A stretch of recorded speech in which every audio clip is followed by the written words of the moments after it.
Bismillahi wassalatu wassalamu ala rasulillah wa alihi wa sahbihi wa man wala. Ndugu katika iman, afdalul a'mal fi 10 min dhil-hijja kama waradat fi al-Qur'an min afdalil a'mal fi al-10 al-awail.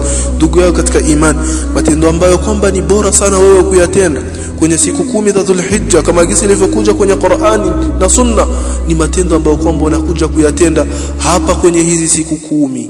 Hizi siku 10 za mwanzo hizi, tarehe 1 mpaka tarehe 9, matendo ambayo unayoyatenda kwenye hizi siku ni matendo ambayo kwamba ni bora, kama jinsi Mtume sallallahu alayhi wasallam alivyoweza kutuambia akasema, ma min ayamin a'zam wala ahab ila Allah al-amal fihinna min hadhihi al-ayyam al-10 faakthiru fihinna min at-tahlil wat-takbir wat-tahmid.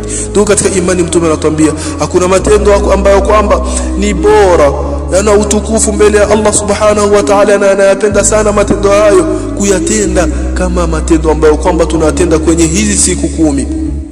Maana yake matendo ambayo mtu unayatenda kwenye hizi siku 10 ndio katika imani ni matendo ambayo kwamba Allah subhanahu wa ta'ala anayapenda na ni bora mno.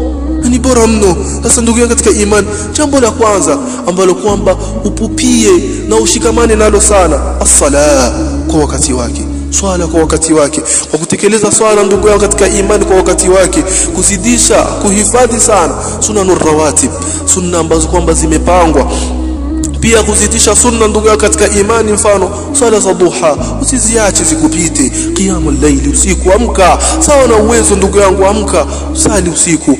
Jambo lingine ndugu yangu, as-siyam mustahabu siyamu 9 al-ula min dhil-hijja. Ndugu yangu katika imani, yapendeza mtu kuswaumu siku 9 za mwanzo za mwezi wa Dhul-Hijja. Swaumu ndugu yangu, kufunga kama jinsi ilivyopokelewa kutoka kwa baadhi ya wake za Mtume sallallahu alaihi wasallam akisema, kana nabii sallallahu alaihi wasallam yasumu 9 min Dhul-Hijja. Anasema kwamba Mtume julaki rehma na amani alikuwa akiswaumu siku 9 za mwezi wa Dhul-Hijja. Alhadith. Ndugu katika imani, swaumu ni bora, tena swaumu kwa ajili ya Allah subhanahu wa ta'ala, na mema utapata huko mbele, kwa maana matendo ambayo unayatenda kwenye hizi siku ni bora sana kuliko matendo ambayo ungeyatenda jana kabla ya siku hizi. Ndugu katika imani, jambo lingine adhikru wat-takbir, kumtaja Allah na kumkabbir Allah, kumtaja Allah sana, wadhakirin Allah kathiran wadhakirat, wale ambao wanamtaja Allah subhanahu wa ta'ala sana, wa kiume na wa kike. Allah anawaahidi ambao kwamba ni mazuri. Je, vipi ukiyatenda kwenye hizi siku, na ni siku ambazo Allah subhanahu wa ta'ala matendo anayapenda mno? Pia at-takbir, pia Allah subhanahu wa ta'ala ameweza kutuambia, wayadhkuru isma Allah fi ayamin ma'lumat, waweze kufanyaje? Kulitaja jina la Allah subhanahu wa ta'ala kwenye hizi siku ambazo kwamba ni maalum. Hizo siku maalum ni siku gani? Ni hizi siku 10 za Dhul-Hijja. Pia imethibiti kwamba Mtume sallallahu alaihi wasallam kana yakthir, alikuwa akiweza kukithirisha kusema Allahu akbar, la ilaha illa Allah, wallahu akbar walillahil hamd.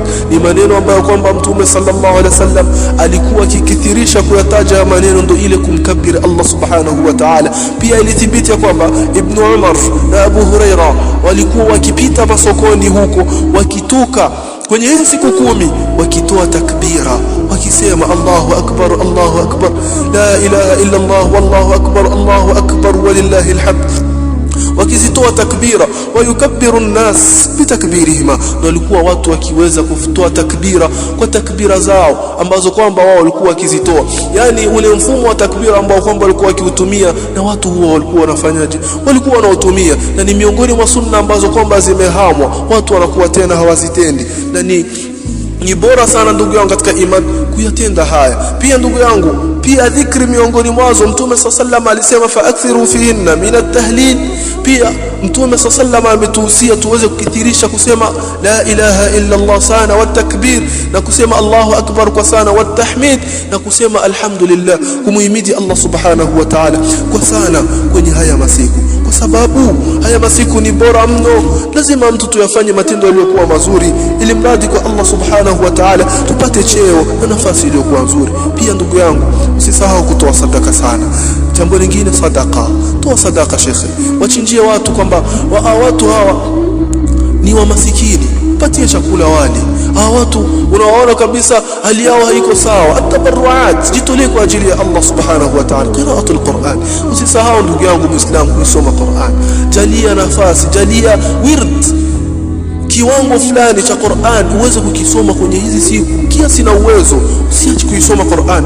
Pia wenye uwezo ndugu yangu, al-hajj wal umra, mtu kwenda kuhiji na kufanya umra, wale ambao kwamba walikuwa nini wana uwezo. Ndugu katika imani, ni mwezi wa mtu kuyafanya matendo yaliyokuwa mazuri. Unga undugu, mtendie wema mama yako, achana na maovu na maasi, jiweke mbali na maovu na maasi, jiweke mbali ndugu yangu. Allah ametuambia wala tadhlimu fihinna anfusakum, miongoni mwa miezi mitukufu hiyo msiwezi mkadhulumu nafsi zenu. Sasa na huu ni mwezi wa Dhulhijja, pia ni mwezi mtukufu. Allah ameshatuonya tusizidhulumu nafsi zetu. Kwa hiyo ndugu yangu katika imani, tuachane na maovu na maasi, achana nayo. Hayo yote hiyo ni upumbavu wa duniani tu, hamna lolote hapo. Lakini rejea kwa Allah, rejea kwa Mola wako na uweze kuunga undugu. Watendee wema wazazi wako, watendee wema majirani zako, ongea na watu vizuri, ishi na watu vizuri kwa tabia iliyokuwa nzuri. Badilika ndugu yangu katika imani na uweze kuwa na mfumo mzuri kunako haya masiku ambayo kwamba ni bora mno. Ndugu yangu katika imani, mazuri yako mbele, na kwa Allah subhanahu wa ta'ala ndipo ambapo tutarajia tuweze kulipwa. Hatta al-multaqa lakum minni atyabul muna.